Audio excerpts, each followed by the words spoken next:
Operation સિંદૂર સૌથી મોટામાં મોટી એર સ્ટ્રાઇક.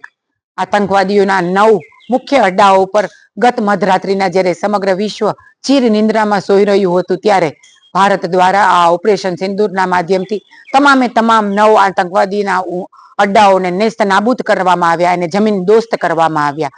પહેલગામમાં જે ઘટના થઈ હતી તે સંદર્ભે આપણા વડાપ્રધાન નરેન્દ્રભાઈ મોદી સાહેબે કહેલું હતું કે આવા એક પણ આતંકવાદીઓને બક્ષવામાં નહીં આવે, આવા એક પણ આતંકવાદીઓને છોડવામાં નહીં આવે અને પાકિસ્તાનને એનો કડકડતો અને સણસણતો જવાબ દેવામાં આવશે.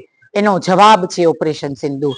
સિંદૂર એ તમામ ભારતીય મહિલાઓનું માન, સન્માન અને સભ્યતા અને સંસ્કૃતિનું પ્રતીક છે અને આવા સિંદૂરને ભૂસવાનું દુઃસાહસ જે આતંકવાદીઓ દ્વારા કરવામાં આવ્યું છે એના પ્રત્યાઘાત રૂપે આ ઓપરેશન સિંદૂર કરવામાં આવ્યું અને એના 9 અડ્ડાઓને નાબૂદ કરવામાં આવ્યા. એક એક વિધવાઓ જે આ પહેલગામની ઘટનામાં હતી એ તમામ વિધવાઓના આંસુઓનો જવાબ છે ઓપરેશન સિંદૂર અને એના માધ્યમથી આ તમામ આતંકવાદીઓના અડ્ડાને નેસ્ત નાબૂદ કરવામાં આવ્યા છે.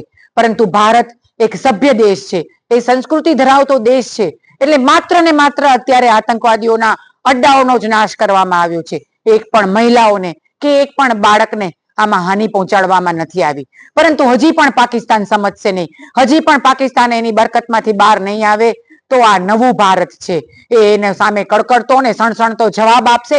એક પણ આવા આતંકવાદીઓને છોડવામાં નહીં આવે અને આના માટે થઈને સમગ્ર દેશવાસી નહીં પરંતુ સમગ્ર વિશ્વ ભારતની સાથે છે. આજે આપણા વડાપ્રધાન નરેન્દ્રભાઈ મોદી સાહેબ, આપણા ગૃહમંત્રી અમિત શાહ સાહેબ અને આપણા રક્ષા મંત્રી શ્રી રાજનાથસિંહજી તેમજ સમગ્ર સૈન્ય દળોનો સમગ્ર દેશવાસીઓ ખૂબ આભાર માનીને એને અભિનંદન આપે છે કે આપે જે જવાબ આ ઓપરેશન સિંદૂરના માધ્યમથી આપ્યો છે એ ખૂબ યોગ્ય છે.